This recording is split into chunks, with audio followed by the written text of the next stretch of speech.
G'day, Kate from the Narrate team here. Adam finishes the Help I Feel series this week by asking, what if God doesn't call us to impress people? What if God doesn't call us to impress Him, but rather to serve people and to serve Him? Hey, good morning, or afternoon, whatever it is at 11:48. So the Italian movie, We Have a Pope, it opens in Rome, actually inside the halls of the Vatican.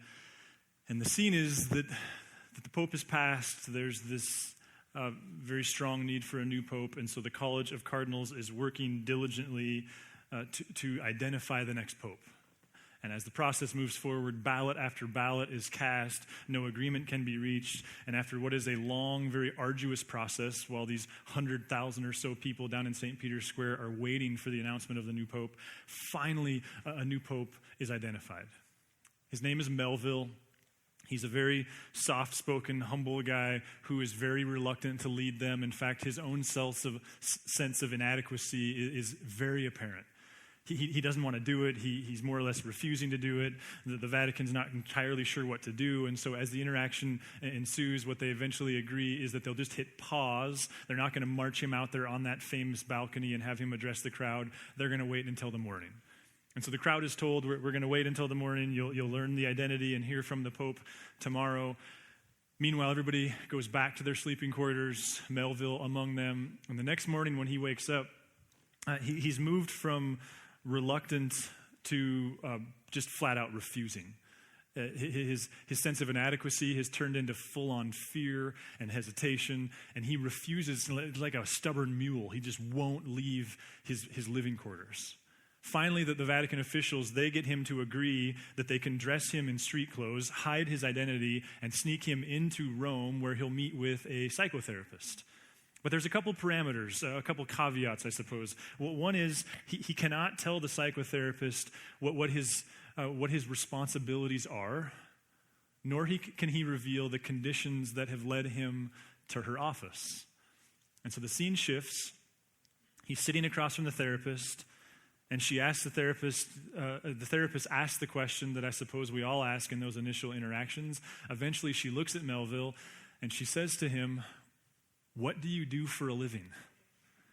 Now, Melville's a man of his word. He's already agreed. He won't reveal that he's the Pope-elect or whatever it is that you refer to him as. And so there's this long, pregnant pause. Finally, he takes a deep breath, and he looks at the therapist, and he says, "I'm an actor." Now, the film is this very controversial film. It's seen as a criticism of the Catholic Church, and that's not why I bring it up.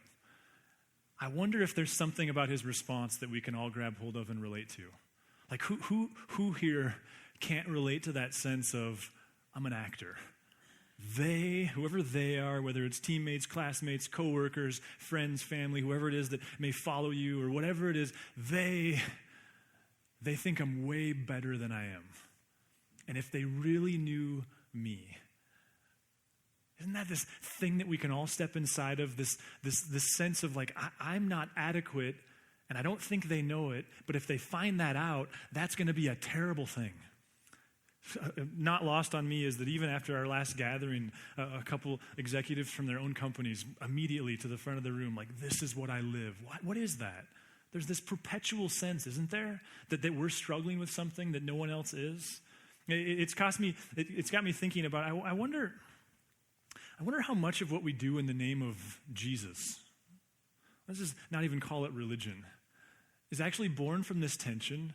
And while they can be good things, they can be great things, they can be things God even commands that we do, I wonder how often we're playing the game, not just with ourselves and coworkers and teammates, how often we're playing it with God.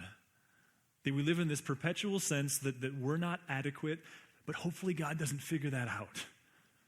I heard yesterday of a survey that was conducted among regular church-going evangelicals. So congratulations. I think that's you because you're here on the last Sunday before school starts again. So good job. Applaud yourself.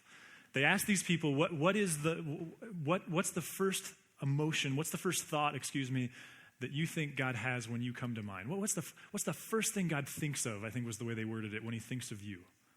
Now, these were regular church-going people, so presumably the majority of whom follow Jesus. What's the first thought God has when he thinks of you? You know what? Not just the majority answer, and not just the most common answer, but like the majority answer was among these people? Disappointment. I wonder if Melville captures all of our story a little bit. And I wonder for how many of you who maybe you generally don't come to a place like this, you're not doing the Jesus thing, maybe you did it one time, I wonder how much of it is actually a response to all this. That part of what you see in the system is this facade, and you've decided you're not doing it anymore. You're not playing that game anymore. In a couple weeks, I will complete what was a one-year contract with an organization called Building Champions. Building Champions is a coaching organization based out of Portland, Oregon. And a couple years ago, the idea entered my head of just entering into this, what it amounts to are 2 phone calls a month of about an hour long each, where you're connecting with like a professional coach. And it wasn't that I didn't feel like there aren't incredible resources around here. There are. I'm grateful for many, many people with lots of skills. And like you, I'm constantly asking questions and trying to learn across sector. But actually, the need for it was prompted, I think, one, by just that sense, and some of you can maybe relate that, like, I've been far enough removed from school now where I kind of miss, like, somebody who's telling me read this and think about this, and just someone to subject me to their curriculum. Like, that sounded refreshing and challenging. And also, I just wanted to subject us as a movement to somebody who's not a part of this and who could help us see things that we're not even able to see. And so I started this thing with Building Champions, and they connected me with a guy named Dick Savage, and it's been hit or miss, to be honest with you, which is what happens in most relationships, right? Sometimes it's like, oh, that was amazing. Sometimes it's like, huh? So it's been a good thing. But this last January, I had an agenda, which is ironic because my whole point of this thing was not to have an agenda. I found that it works best when I do, which is also a problem. But nonetheless, this last January, I started a phone call conversation by just simply asking him. I said, so Coach Dick, what do you do with imposter syndrome? Now, the context there, and we talked a little bit about this even in January, was December was a really difficult month for me personally, and I couldn't understand why. And then it was on December 23rd where I had this realization that I'd returned into this cycle that I've done before, where I felt this, what I've come to call imposter syndrome. Probably not in the clinical sense. That's what guys like me do, is we use clinical terms dangerously loose, but I'm doing that nonetheless. But it's this sense where what I was feeling in hindsight, and like that's what's wrong when you're thinking is wrong, is the problem with that is if you could figure out why it was wrong when you're doing it, then you wouldn't have the problem. But what I figured out after it was all over was that I had this haunting sense that this thing, this movement, this thing we call Narrate, had grown to such an extent that I wasn't good enough to lead it. That the type of leadership, the type of thinking, the type of communication, that it had passed me by. And therefore, there's this fear of eventually that's going to be found out, and that might be on Christmas Eve, and that would be embarrassing. And so the result is that you jump on the treadmill and you try to outrun it, right? And so I just, having figured all that out, I said to Coach Dick, I said, so what do you do with imposter syndrome? And he listened to me wax not eloquent for a while as I kind of explained what I meant by that. And then he said, Adam, do you know what I think is the most common emotion that humans experience? You know what that is? Now, a little bit of background on Coach Dick. He's a licensed therapist. He's had a private practice. He's worked in a clinical realm before. He also has a PhD in theology and has worked in churches. He's 70-something now. So, I mean, we all stand on equal ground, but he has some reason to have this opinion. He said, you know what is the most common emotion in the human experience, in my opinion, across sector, across continent, across age, time, all of it? He said, you know what it is? To which, you're paying a guy good money to say what? So I said, what? And he said, I think it's the sense that I'm not good enough, and if you found out, you wouldn't like me.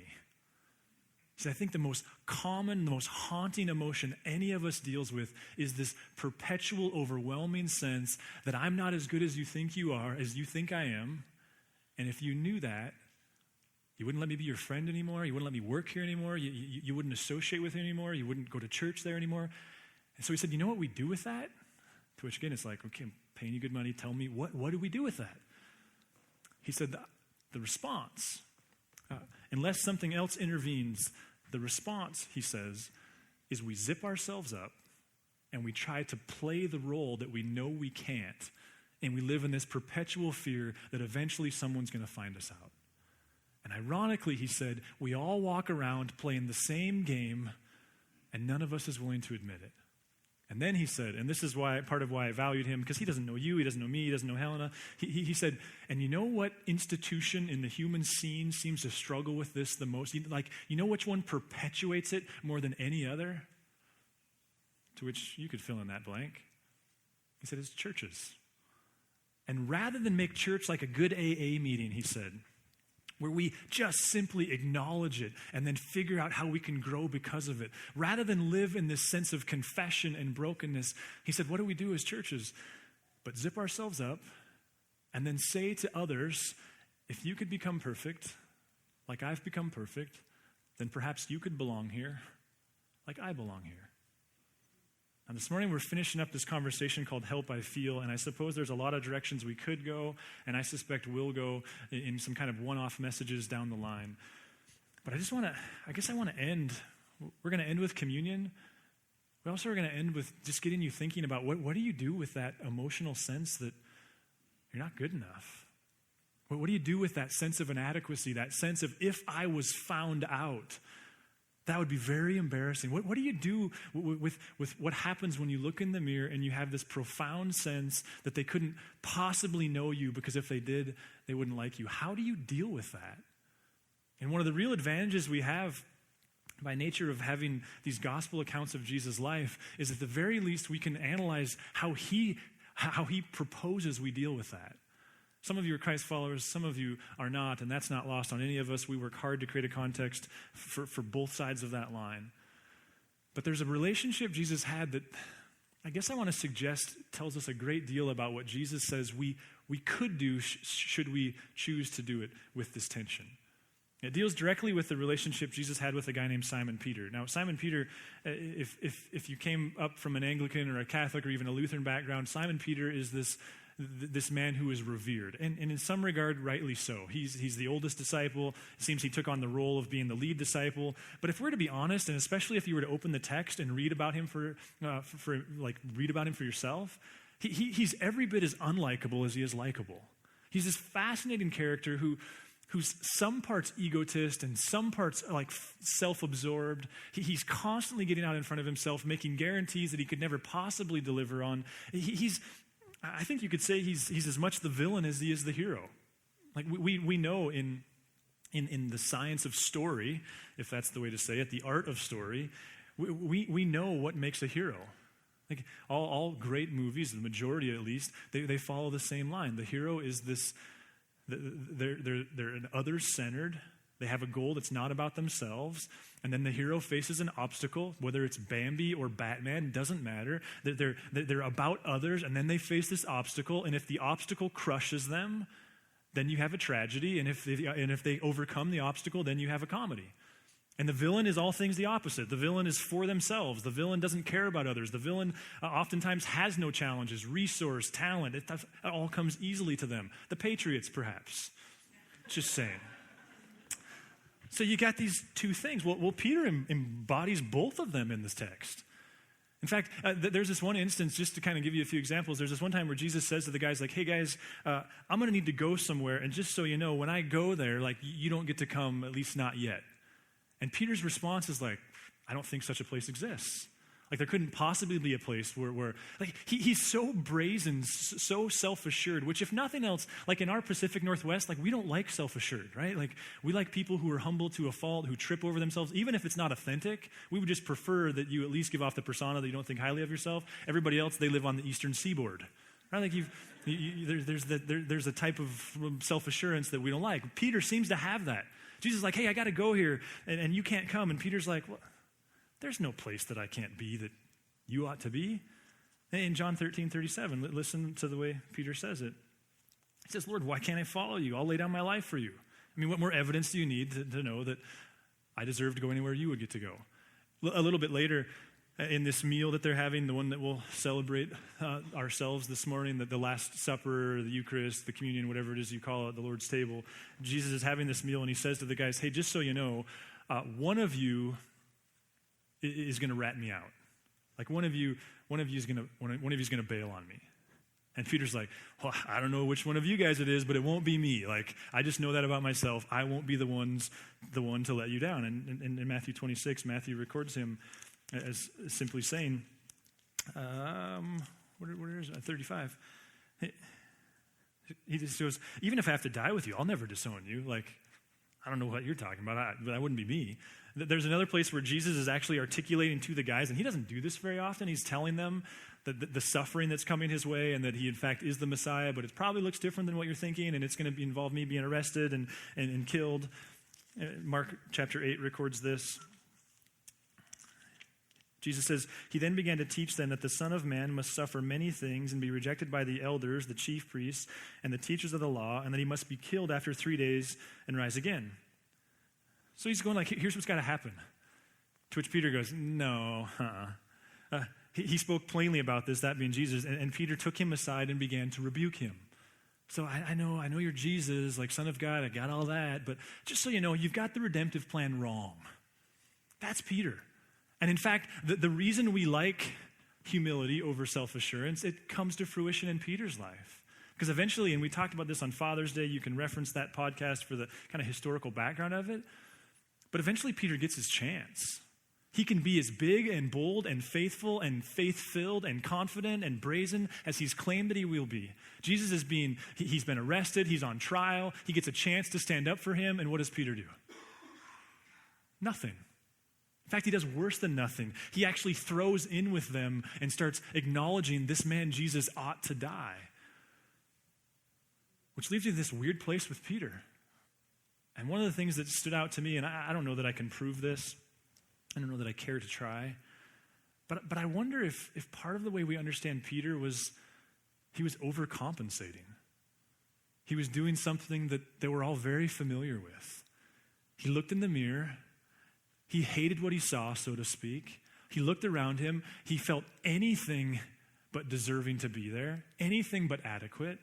And whereas some would quit and some would never try, some will play the game. And in this apparent even attempt to trick themselves and God. Well, whatever was going on there, by the time Peter had disowned Jesus, he was out of cards. Like, he had nothing else to play. He was out of tricks. Everything he had was on the table. And the next play was God's. And what follows is Jesus not abandoning him, but approaching him in this moment that we refer to as the barbecue on the beach. Jesus shows up. And let me just read this interaction, though many of you will have heard it. When they had finished eating, Jesus said to Simon Peter, Simon, son of John, do you love me more than these? Yes, Lord, he said, you know that I love you. Jesus said, feed my lambs. Again, Jesus said, Simon, son of John, do you love me? He answered, yes, Lord, you know that I love you. Jesus said, take care of my sheep. The third time he said to him, Simon, son of John, do you love me? Peter was hurt because Jesus asked him the third time, do you love me? He said, Lord, you know all things. You know that I love you. What's going on here? Well, Peter's, I want to suggest, living all of our worst nightmare. No more games. No more charades. No more hiding. He's fully known before Jesus. And of course, the message here is, come lead. There's still enough. But I'm indebted to an observation that was made to me months ago in some reading of N.T. Wright's work, where the original language, I think, takes this even further. See, when we use the word love, we've got one word available to us. When Jesus in their world used the word love, they had several. Two of the more common were these words agape and phileo. And what I didn't know until reading through this work was when Jesus, agape is like Purple Heart love. Agape is sacrificial love. Agape is hero love. It's I put others above myself. Agape is this, it's top shelf. There's no higher word for it. And Jesus says to Peter the first time, Peter, do you agape me? And Peter says back, yeah, Lord, you know I phileo you. Now, phileo is an important word, but it's a step down. It's friendship love. Peter, Jesus says in the first question, do you agape me? To which Peter says, Lord, you know I phileo you. And Jesus says again, hey, Peter, do you agape me? To which Peter says, Lord, the charade's over. There's no more hiding it. I phileo you. Like, you know all things. You know I had a chance to love you to the point of my own sacrifice. You know I had the chance to have the same kind of love for you that you had for me. You know I failed. I'm done playing the game. I stand before you completely exposed, fully known, and what I can tell you is I phileo you. To which Jesus the third time says, hey, Peter, do you phileo me? The language shifts. And Peter says, yeah, that's all I do, is I phileo you. And here I am, fully exposed. I'm not the spiritual giant that you thought that I was. And Jesus says, come on, I can work with that. I don't need you to be perfect. I don't need you to be top shelf love. We can start there. An idea that I like to think we've started a church from.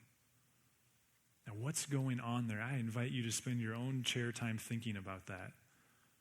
A God who says, your love doesn't measure up to what I was hoping that it was, but I still want you to lead, and I still want you to go. What does that do to Peter's perception that the reason he was a disciple was because he was perfect? And then he's exposed, and Jesus comes back and goes, no, you completely misunderstood why I was calling you. Back to Melville. Melville actually escapes the psychotherapist's office. He escapes into the streets of Rome. He's wandering around. He wanders in and out of these marketplaces. He's overwhelmed by the weight of responsibility that is supposedly his and the complexity of the world. He eventually finds his way into a theater where he's watching a live production. The Vatican officials show up. They interrupt the theater because they're looking for him like this kind of missing key man that he is. They turn on the lights, more or less. They drag him back to the Vatican. They're done playing games. You are the Pope. You'll act like it. You'll dress like it. You'll talk like it. They adorn him in the robes. They hand him the speech. They force him to practice the speech over and over. The whole time he's quivering, obviously very uncomfortable. They more or less shove him out onto that famous balcony. 100,000 people are just adorning their praises onto him. He walks up to the microphone. He's visibly nervous. He leans into the microphone, and then suddenly he stops shaking. He takes his notes. He folds them up. He leans into the microphone. And he declines the assignment. And more or less, he's saying, I'm not acting. And you don't have to act to serve God. What if the next time you caught yourself in that cycle, or more honestly, the next morning you realized that you got caught in that cycle again? What if you could return to this question? This question of, did you set out to impress people? Was that what you signed up for? To impress them or to serve them? Did you sign up to impress God? Like, is that why back in college, back in middle school, like back in your 40s, whatever, is that why you signed up to follow Jesus? Because you signed off on this notion that you could impress God? Was that the motive? Or was the motive to somehow do everything though you have nothing but thumbs, though you'll fumble and mess it up, that somehow you had this fainting hope that you could serve God back? I think if the goal is to impress God, then let's be honest with what that involves. The Old Testament gives us a pretty good picture of that. Jesus takes it to another level when he reminds us that we're all priests. And if the goal is to impress God, listen to just Leviticus 4. If the anointed priest sins, bringing guilt on the people, he must bring to the Lord a young bull without defect as a sin offering for the sin he has committed. He's to present the bull at the entrance to the tent of meeting before the Lord. He is to lay his hand on its head and slaughter it there before the Lord. Then the anointed priest shall take some of the bull's blood and carry it into the tent of the meeting. He is to dip his finger into the blood and sprinkle some of it 7 times before the Lord in front of the curtain of the sanctuary. The priest shall then put some of the blood on the horns of the altar of fragrant incense that is before the Lord in the tent of meeting. The rest of the bull's blood he shall pour out on the base of the altar of the burnt offering at the entrance to the tent of meeting. He shall remove all the fat from the bull of the sin offering, all the fat that is connected to the internal organs, both kidneys with the liver, which he will remove with the kidneys, because that's what you do when you kill a bull, just as the fat is removed from the ox sacrifice as the fellowship offering. Then the priest shall burn them on the altar of the burnt offering. But the hide of the bull, well, he should hang that on his wall. No, but the hide of the bull and all its flesh, as well as the head and legs, the internal organs, and the intestines, that is all the rest of the bull, he must take outside of the camp to a place ceremonially clean where the ashes are thrown, and burn it there in a wood fire on the ash heap. What if what Peter didn't understand was that system was gone? And an idea we'll explore in more depth in October, that the message of the cross is, no. Stop trying to impress God, because you can't. And the cross deals with that. What if what Peter was confronted with there was a whole new kind of invitation? One where it's no longer the goal to impress people or to impress God, but to serve people and to serve God. What if the next time you find yourself walking into the office, walking into the meeting where you're 10 years younger than everyone else, walking into the huddle, walking into the classroom, the next time you look across the room and you think, there's no way you deserve to be standing here, what if you just relieve yourself of any pressure to impress, but realized that your only goal when this whole thing got started was to somehow, that would probably be feeble, somehow to serve God by serving others. And listen, if you're here exploring Jesus and trying to understand what that means, that is the invitation. To step aside from the age-old system that says measure up, to embrace this idea that there's a God who loves you more than you can fathom. And though the world is full of mystery and unknown, what we can cling to is the dramatic testament of the cross and just how passionate God is for you despite your brokenness. What if it's not about impressing, but serving? You know, Coach Dick says, the way he finished that conversation was, Adam, until you have your barbecue at the beach moment with God. And he would say universally, until anyone does. I don't care how religious you are. I don't care how much you read your Bible. You're going to be playing this game. And until you come face to face with the fact that it's in spite of, not because of, then you're like Melville, acting, playing a loser's game because you know you can never measure up. So this morning we're going to bring communion elements over here and over here. We dip, we don't sip, because it's the 21st century and we don't like germs. The invitation is to step into this, to physically be reminded of what the invitation of following Jesus is. That it's not about your measuring up. That it's not about your being adequate enough. That the invitation of Jesus is to use your life to serve him. To be an outpost of what he's about. And the way he would get on with your life in your world. And some of you, maybe throughout the course of this conversation, this series, maybe you've started following Jesus for the first time in your life. I can think of no better way than to proclaim that than through the act of communion. It's his body broken, his blood poured out for you. But that's only half of it. Because the other half is that we do that for others. That we serve God not to impress him, but in light of what he's done for us. So the elements are going to be brought up here. There will be wine and juice and gluten-free and lots of gluten and 2 songs. So I invite you to step into that. I'd like to pray. God, Lord, it's not lost on us that the degree to which we can get you is pretty minuscule. And yet, God, there are things we can know about you. And we're so grateful for your Son and the way he put you and your character and the way you think and feel and move in the world, the way he put that on in flesh and blood. Jesus, we just collectively confess to you that only on our best days do we even phileo you. And yet we're so grateful that it's not about that. God, I pray that somehow through your Holy Spirit, you just bring us right up next to this question over and over and over again in the coming days. The pressure we might feel in the office or in the classroom or on the team,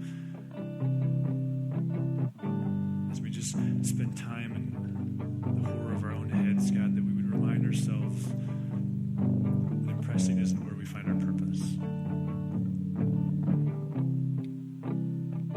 Jesus, for our friends who maybe for the first time in their life have committed their lives to you, would you give them the courage and audacity needed to get the help that they need to take those next steps? We love you, God. Amen. If you would like to engage further with Narrate Church, you can find contact information online, www.narratechurch.org. We would love to hear from you.